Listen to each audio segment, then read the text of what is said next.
Paano kaya kung ang Pilipinas ay isang state ng United States ngayon? AI simulation shows the possible reality. Imagine, walang independent na gobyerno, ang presidente ng US ang ultimate decision maker sa bansa. Walang sariling foreign policy at budget ay dikta ng US Congress.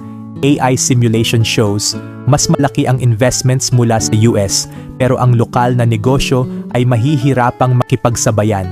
Taxes, healthcare at social services ay nakabatay sa federal system ng Amerika. Local culture ay nakakaapekto sa identity ngunit mas exposed sa American influence.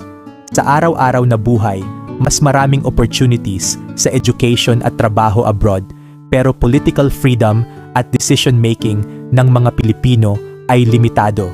American holidays at practices ay parte na ng araw-araw. AI shows, bilang state ng US, iba ang mundo ng Pilipinas.